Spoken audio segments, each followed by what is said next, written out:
సాధారణంగా మనం వైద్య శాస్త్రం లేదా రోగ నిర్ధారణ గురించి మాట్లాడేటప్పుడు ఒక రకమైన ఖచ్చితత్వాన్ని ఆశిస్తాం కదా. అవును, ఖచ్చితంగా ఒక స్పష్టత ఉండాలని కోరుకుంటాం. అంటే ఒక ఇంజనీరింగ్ లెక్కలాగా ఆలోచిస్తాం. ఒకవేళ ఎముక విరిగితే వెంటనే ఎక్స్రే తీస్తాం. రైట్. అందులో విరిగిన ఎముక స్పష్టంగా కనిపిస్తుంది. సమస్య దొరికింది, దానికి పరిష్కారం కూడా తెలుసు. అంతే కదా, అది చాలా నాడీ వ్యవస్థ లేదా అంతరంగం అనే ప్రపంచంలోకి అడుగు పెడితే ఈ ఎక్స్రే మిషన్లు పనిచేయడం ఆగిపోతాయి. నిజమే, సమస్య ఎక్కడుందో కంటికి కనిపించదు. ఇక్కడే అసలైన చిక్కుముడి మొదలవుతుంది. ఎగ్జాక్ట్లీ. అందుకే ఈ అంతు చిక్కని సముద్రంలో ప్రయాణించడానికే ఈనాటి మన లోతైన విశ్లేషణ కార్యక్రమానికి స్వాగతం. Thank you. ఈ రోజు మనం నిజంగా ఒక సరికొత్త అద్భుతమైన ఆలోచన విధానాన్ని అన్వేషించబోతున్నాం. అవును, ఈ రోజు మన ప్రధాన ఆధారం సైకాలజిస్ట్ మరియు హిప్నోథెరపిస్ట్ అయిన డాక్టర్ కొండల్ పులి అందించిన ఆడియో మరియు వీడియో వనరుల సమాహారం. కరెక్ట్. ఆయన చాలా లోతైన అంశాలను స్పృశించారు. ముఖ్యంగా జూన్ 3, 2026న ప్రచురితమైన క్వాంటమ్, నీ అవయవాలు నీతో మాట్లాడతాయి, నీకు తెలుసా, వాటితో ఎలా మాట్లాడాలో తెలుసా అనే వీడియో. ఆ టైటిల్ వినగానే చాలా ఆసక్తి కలుగుతుంది కదా. అవును. అలాగే నాలో ఆలోచనలు చేసేది ఎవరు, నిజంగా నేనెవరు అనే ఇతర వీడియో శీర్షికల నుండి కూడా మనం ఈ రోజు సమాచారాన్ని విశ్లేషించబోతున్నాం.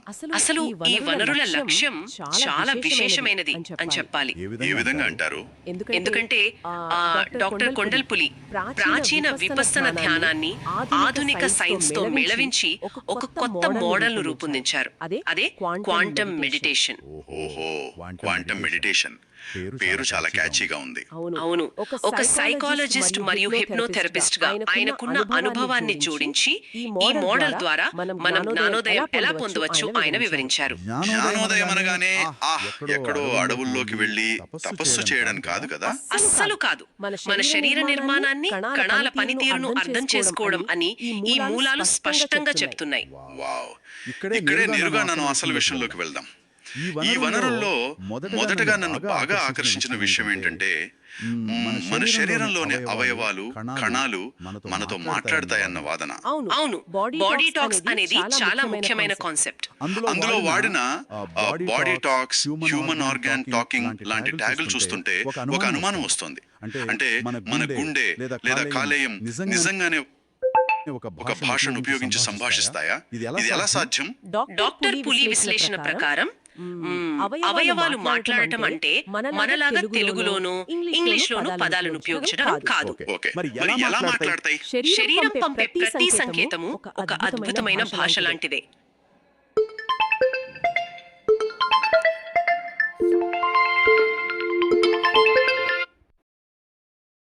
ఒక వ్యక్తికి తీవ్రమైన ఒత్తిడి ఉందనుకోండి, మెదడు కార్టిసాల్ అనే హార్మోన్ను విడుదల చేస్తుంది. Right, stress hormone. అవును, అది నేరుగా జీర్ణ వ్యవస్థపై ప్రభావం చూపి కడుపులో అసౌకర్యాన్ని లేదా మంటను కలిగిస్తుంది. ఓహో, అంటే మనకు కడుపు నొప్పి వస్తే అది కేవలం నొప్పి కాదంటారా? ఖచ్చితంగా కాదు. ఆ కడుపు నొప్పి అనేది కేవలం ఒక వ్యాధి లక్షణం కాదు. అది జీర్ణ వ్యవస్థ మెదడుతో ఆడుతున్న భాష. వావ్, ఇక్కడ ఒత్తిడి ఎక్కువైంది, దీన్ని కాస్త తగ్గించు అని మన కణాలు పంపుతున్న స్పష్టమైన సందేశం అది. అంటే మన అవయవాలు కేవలం రక్తాన్ని పంపు చేసే యంత్రాల్లా కాకుండా ప్రతి క్షణం స్పందించే జీవ కణాలుగా పనిచేస్తాయన్నమాట. ఎగ్జాక్ట్లీ. ఈ సెల్స్ యాక్షన్ ని అర్థం చేసుకోవడానికి నాకు ఒక పోలిక గుర్తొస్తుంది. మనం మన శరీరాన్ని ఒక పెద్ద కార్పొరేట్ ఆఫీస్ లో ఊహించుకుందాం. ఓకే, ఊహించుకుందాం. అందులో ఉన్న కోట్లాది కణాలు చిన్న చిన్న ఉద్యోగుల్లా పనిచేస్తున్నాయి అనుకుందాం. అవన్నీ మెదడు అనే బాస్ కు నిరంతరం ఈమెయిల్స్ పంపుతూ ఉంటాయి. అవును, బాస్, ఈ కండరంలో కొంచెం లాగుతోంది లేదా ఇక్కడ రక్త ప్రసరణ తగ్గింది అని నిరంతరం కమ్యూనికేట్ చేస్తుంటాయి కదా. పోలిక పరిస్థితిని చాలా స్పష్టంగా వివరిస్తోంది. అవును, ఆ కోట్లాది కణాలు నిరంతరం ఫీడ్బ్యాక్ పంపుతూనే ఉంటాయి. మరి ప్రాబ్లం ఎక్కడొస్తుంది? ఆ కార్పొరేట్ ఆఫీస్ లో అసలు సమస్య ఎక్కడొస్తుందంటే, బాస్ ఆ ఈమెయిల్స్ ను చదువుతున్నాడా లేదా అన్నది కీలకం. అంటే మనం మన బాడీ ఇచ్చే సిగ్నల్స్ ని పట్టించుకోమనా? అవును, ఆధునిక జీవన శైలిలో పడిపోయి ఆ కణాలు పంపే అలర్ట్స్ ని మనం గమనించకుండా వదిలేస్తుంటాం. నిజమే. ఒక చిన్న తలనొప్పి రాగానే వెంటనే మనం ఏం చేస్తాం? ఒక పెయిన్ కిల్లర్ వేసుకుంటాం. సరిగ్గా అదే. ఆ ఉద్యోగి అంటే ఆ కణం ఏం చెప్తున్నాడో వినకుండా పెయిన్ కిల్లర్ వేసుకుని ఆ మెసేజ్ ని డిలీట్ చేసేస్తుంటాం. అబ్బా, ఇది చాలా లోతైన పరిశీలన. అయితే ఇక్కడ మనం అర్థం చేసుకోవాల్సిన ఇంకో ముఖ్యమైన విషయం ఉంది. ఏంటది? ఈ సెల్స్ యాక్షన్ అనేది కేవలం భౌతికమైన గాయాలకు పరిమితమా, లేక అంతకు మించిన భావోద్వేగాల రికార్డింగ్ కూడా ఈ కణాల్లో ఉంటుందా? చాలా మంచి ప్రశ్న. అంటే ఆ, మనం అనుభవించే కోపం, బాధ, ఆనందం లాంటివి కూడా కణాలను ప్రభావితం చేస్తాయా అని నా ఉద్దేశం. ఖచ్చితంగా ప్రభావితం చేస్తాయి. ఒక హిప్నోథెరపిస్ట్ కోణంలో డాక్టర్ పులి ఈ విషయాన్ని చాలా బలంగా నొక్కి చెప్పారు. ఓహో, భావోద్వేగాలు కేవలం మెదడుకు సంబంధించినవి మాత్రమే కావు. ప్రతి భావోద్వేగము మన రక్త ప్రవాహంలో రసాయనాల రూపంలో ప్రవహించి ప్రతి కణాన్ని తాకుతుంది. అంటే మన ఫీలింగ్స్ మన కణాలలో స్టోర్ అవుతాయా? అవును, దీర్ఘకాలికమైన భయం లేదా పాత గాయాలు కణాల స్థాయిలో నిక్షిప్తమై ఉంటాయి. దీన్నే సెల్యులార్ మెమరీ అని కూడా అంటారు. సెల్యులార్ మెమరీ వినడానికి చాలా కొత్తగా ఉంది. అందుకే కొన్నిసార్లు ఎలాంటి భౌతిక కారణం లేకపోయినా పాత జ్ఞాపకాలు లేదా ఆందోళనల వల్ల శరీరంలోని కొన్ని భాగాలు నొప్పికి గురవుతాయి. రైట్, ఇది చాలా మందిలో చూస్తుంటాం. కణాల ప్రతిచర్యలను, అవి పంపే అలసట లేదా అకారణమైన ప్రశాంతతను గమనించడమే ఈ ప్రాసెస్ లో మొదటి అడుగు. సరే, శరీరం పంపే సంకేతాల గురించి ఒక స్పష్టత వచ్చింది. కానీ ఇక్కడే అసలైన చిక్కుముడి ఉంది. ఏంటది? ఈ సంకేతాలను స్వీకరించి విశ్లేషిస్తున్నది ఎవరు? మెదడా లేక మనస్సా? ఆ ఇక్కడే మనం కొంచెం డీప్ గా వెళ్ళాలి. ఇవి రెండు ఒకటేనా కాదా అన్నదే డాక్టర్ పురి లేవనెత్తిన తదుపరి పెద్ద ప్రశ్న. వనరుల్లో ఉన్న నీ మనసుకు నీ శరీరానికి ఎలాంటి సంబంధం ఉంది? నాలో ఆలోచనలు చేసేది ఎవరు అనే శీర్షికలు దీని గురించే చర్చిస్తున్నాయి కదా.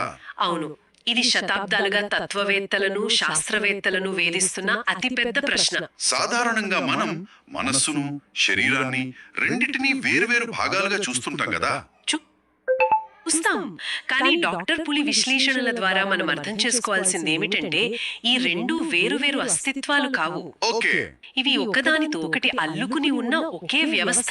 వెయిట్. ఇక్కడ నేను ఒక బలమైన సందేహాన్ని వ్యక్తపరచాలి. చెప్పండి.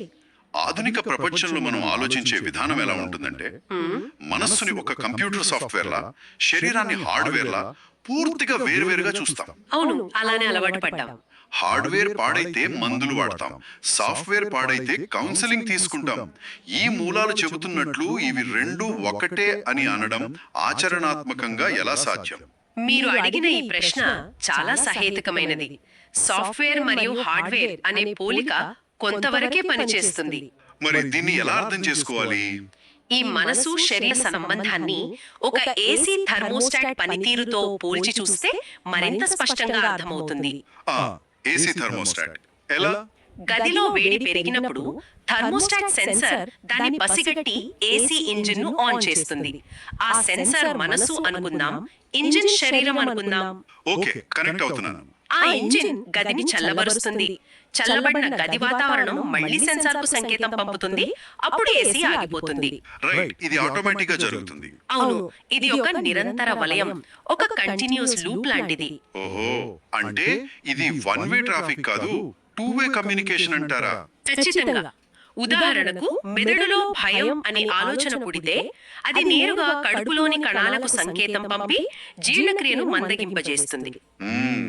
భయపడినప్పుడు కడుపులో దేవు విన్నట్లు అవుతుంది అంటారు కదా. అదేనా? కరెక్ట్. ఇప్పుడు ఆ జీర్ణక్రియ మందగించడం వల్ల ఏర్పడిన అసౌకర్యం తిరిగి మెదడుకు చేరి ఆందోళనను మరింత పెంచుతుంది. వావ్, అంటే ఒకదానికొకటి ఫీడింగ్ ఇచ్చుకుంటున్నాయి. అవును, మన ఆలోచనలు భౌతికంగా కణాల పనితీరును మార్చగలవని, అలాగే కణాల ఆరోగ్యం మన ఆలోచనలను ప్రభావితం చేస్తుందని డాక్టర్ పులి విధానం చెబుతోంది. అంటే నాలో ఆలోచనలు చేసేది ఎవరు అని అడిగితే అది కేవలం మెదడులోని నరాలు కాదు. అస్సలు కాదు.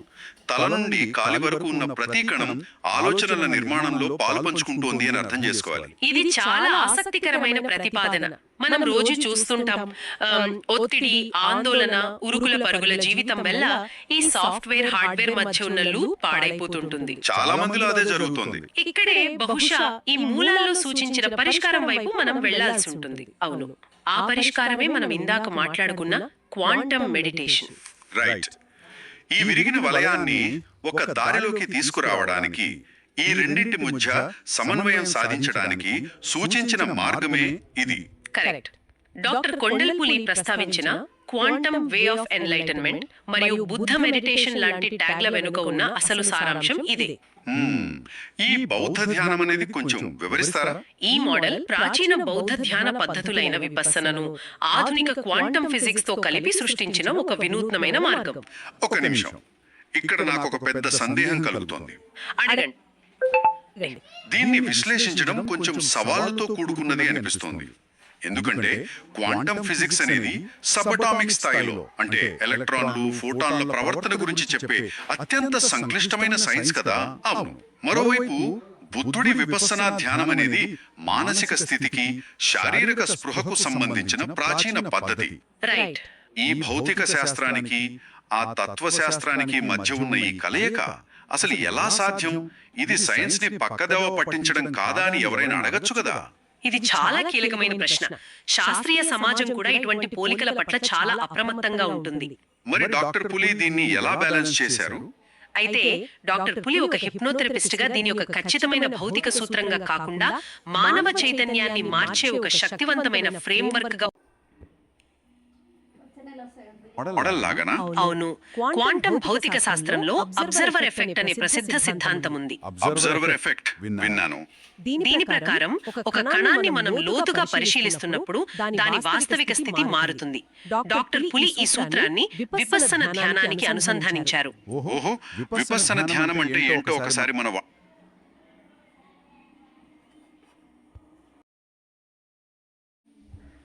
దాని వాస్తవిక స్థితి మారుతుంది. డాక్టర్ పులి ఈ సూత్రాన్ని విపස්සన ధ్యానానికి అనుసంధానించారు. ఓహో, విపස්සన ధ్యానం అంటే ఏంటో ఒకసారి మన వాళ్ళ కోసం విడమర్చి చెప్తారా? అది ఈ అబ్జర్వర్ ఎఫెక్ట్ తో ఎలా కలుస్తుందో మనం అర్థం చేసుకోవాలి కదా. తప్పకుండా. విపස්සన అంటే సంస్కృతంలో ఉన్నది ఉన్నట్లుగా చూడటం అని అర్థం. ఉన్నది ఉన్నట్లుగా చూడటం. అవును. ప్రాచీన కర్మయోగులు బాహ్య ప్రపంచాన్ని పక్కన పెట్టి తమ శరీరంలోని అణువణువును, శ్వాసను, నొప్పులను, ఆ ప్రతి స్పందనను ఎలాంటి జడ్జిమెంట్ లేకుండా కేవలం గమనిస్తూ ఉండేవారు. జడ్జిమెంట్ లేకుండా అంటే? ఉదాహరణకు, కాలిలో నొప్పి ఉందనుకోండి. అయ్యో, నొప్పిగా ఉందే, ఇది ఎప్పుడు తగ్గుతుందో అని ఆందోళన చెందకుండా ఆ నొప్పిని కేవలం ఒక శారీరక స్పందనగా మాత్రమే గమనించడం. అంటే ఆ నొప్పి మీద మనకుండే కోపం లేదా భయం అనే భావోద్వేగాన్ని తీసేసి దాన్ని కేవలం ఒక ఆబ్జెక్టివ్ డేటా లాగా చూడటం అన్నమాట. ఎగ్జాక్ట్లీ, సరిగ్గా చెప్పారు. ఇక్కడ నాకు ఒక అద్భుతమైన పోలిక తోడుతోంది. ప్రాచీన కాలపు బుద్ధుడి విపස්සన ధ్యాన పద్ధతులను లేటెస్ట్ ఆధునిక క్వాంటమ్ సైన్స్ తో కలపడం అంటే ఒక పాతకాలపు వింటేజ్ రేడియోకి లేటెస్ట్ స్మార్ట్ బ్లూటూత్ సిస్టమ్ ను కనెక్ట్ చేసినట్లుగా ఉంది కదా. భలే చెప్పారు. ఆ పోలిక భలే సరిపోయింది. రెండు వేరు వేరు యుగాలకు చెందిన టెక్నాలజీలు కలిసి ఒక కొత్త అనుభవాన్ని ఇస్తున్నట్లు అనిపిస్తోంది. వింటేజ్ రేడియోకి బ్లూటూత్ కనెక్ట్ చేసినట్లే. డాక్టర్ పులి మోడల్ చెబుతున్నది ఏమిటంటే, మనం విపස්සన ద్వారా ఒక శారీరక నొప్పిని లేదా అసౌకర్యాన్ని ఎలాంటి జడ్జ్మెంట్ లేకుండా ఒక పరీక్షకుడు లాగా గమనించాలి. ఓకే, అలా గమనించినప్పుడు ఏమవుతుంది? అలా గమనించినప్పుడు మన నాడీ వ్యవస్థ ఆ నొప్పికిచ్చే రియాక్షన్ ను మార్చుకుంటుంది. వావ్, అంటే నొప్పి దానంతట అదే తగ్గుతుందా? క్వాంటమ్ స్థాయిలో కణాన్ని గమనిస్తే దాని స్థితి మారినట్లుగానే జీవశాస్త్ర స్థాయిలో ఒక అసౌకర్యాన్ని ప్రశాంతంగా గమనించినప్పుడు మన మెదడు పంపే ఒత్తిడి హార్మోన్లు తగ్గిపోతాయి. అప్పుడు కణాల నిర్మాణం దానంతట అదే శాంతిస్తుందన్నమాట. అవును.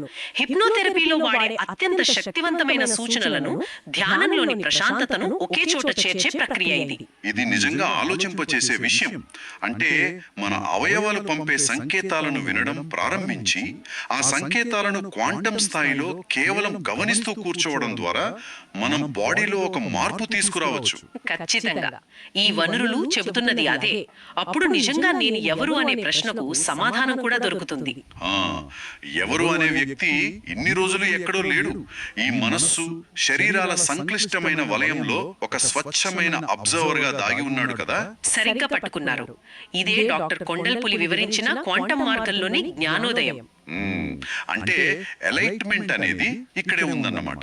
అవును, మనిషికి అత్యున్నత ప్రశాంతత లేదా జ్ఞానోదయం అంటే బాహ్య ప్రపంచాన్ని త్యజించడం కాదు, తన స్వంత కణాలతో భావోద్వేగాలతో సంపూర్ణ సామరస్యాన్ని ఏర్పరచుకోవడం. గ్రేట్. ఎప్పుడైతే ఒక వ్యక్తి తన ఆలోచనలకు శరీర స్పందనలకు మధ్య ఎలాంటి సంఘర్షణ లేకుండా వాటిని ఉన్నదున్నట్లుగా అంగీకరిస్తాడో అదే నిజమైన ఎలైట్మెంట్. చాలా అద్భుతంగా వివరించారు. ఈ లోతైన విశ్లేషణ ప్రయాణాన్ని ఒక్కసారి సమీక్షిస్తే మనం ఇవాళ ఎన్నో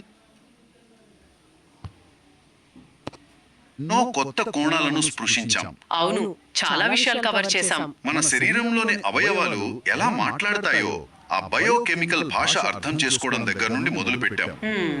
ఆ తర్వాత మనస్సు శరీరం వేరువేరు గదులు కావని అవి ఒకదానికొకటి నిరంతరం సంకేతాలు పంపుకునే ఒకే వలయంలో ఉన్నాయని విశ్లేషించాం. చివరగా డాక్టర్ కొండల్ పులి ప్రతిపాదించిన క్వాంటం మెడిటేషన్ ద్వారా ప్రాచీన విపస్సనను ఆధునిక క్వాంటం పరిశీలనతో కలిపి మన అంతరంగాన్ని ఎలా చదవాలో అన్వేషించాం. అవును, ఆధునిక ప్రపంచంలో టెక్నాలజీ పెరుగుతున్న కొద్దీ మనం బాహ్య కమ్యూనికేషన్ లో నిష్ణాతులమయ్యాం, కానీ అంతర్గత కమ్యూనికేషన్ లో చాలా వెనుకబడిపోయాం కదా. నిజమే, మన బాడీతో మనం మాట్లాడటమే మానేశాం. అందుకే ఒత్తిడి ఆందోళనలు జయించడానికి ఈ క్వాంటం మెడిటేషన్ మోడల్ ఒక చురుకైన సాధనం అని చెప్పొచ్చు. ధ్యానం అంటే నిష్క్రియంగా కూర్చోవడం కాదు, మన సొంత శరీర కణాలతో ఒక క్రియాశీలకమైన సంభాషణ చేయడమని ఈ సమాచారం ద్వారా స్పష్టంగా అర్థమవుతుంది. ఖచ్చితంగా ఈనాటి మన అన్వేషణ ముగింపుకు వస్తున్నాం. కానీ ముగించే ముందు ఒక లోతైన ఆలోచనను ప్రస్తావించడం అవసరం. చెప్పండి. మనం ఈ కార్యక్రమం మొదట్లో ఒక మాట అనుకున్నాం కదా, ఎక్స్రే మిషన్లు కంటికి కనిపించే రోగ నిర్ధారణలు సులభంగా ఉంటాయని. అవును, అదొక సులభమైన భరోసా అని అనుకున్నాం. ఇప్పుడు ఆ కోణాన్ని కాస్త మార్చి ఆలోచించండి. సాధారణంగా ఎవరికైనా హఠాత్తుగా ఏదైనా శారీరక నొప్పి లేదా అసౌకర్యం కలిగినప్పుడు దాన్ని వెంటనే మందులతో అణచివేయాల్సిన ఒక శారీరక సమస్యగా మాత్రమే చూడకుండా తమ సొంత శరీరం తమకు పంపుతున్న ఒక ఎమర్జెన్సీ మెసేజ్ గా భావిస్తే ఎలా ఉంటుంది? వావ్, అదొక పారాడైమ్ షిఫ్ట్ అని చెప్పొచ్చు. అవును, ఆ క్షణంలో బాహ్య ప్రపంచపు హడావిడిని పక్కన పెట్టి కళ్ళు మూసుకుని ఆ క్వాంటం స్థాయి అంతరంగం ఏం చెబుతోందో వినడానికి ప్రయత్నిస్తే బహుశా మనిషికి బయట ఎక్కడో ఉన్న ఎక్స్రే మిషన్ల వద్ద కాకుండా తనలోనే అత్యుత్తమ వైద్యుడు దొరుకుతాడేమో కదా. వండర్ఫుల్ థాట్ అండి. డాక్టర్ పులి పరిచయం చేసిన ఈ క్వాంటం సైలెంట్ భాషను అర్థం చేసుకుంటే అది సాధ్యమే. అవును, ఈ సరికొత్త విధానాన్ని ఒక వ్యక్తి తన దైనందిన జీవితంలో ఎలా అన్వయించుకోగలడో,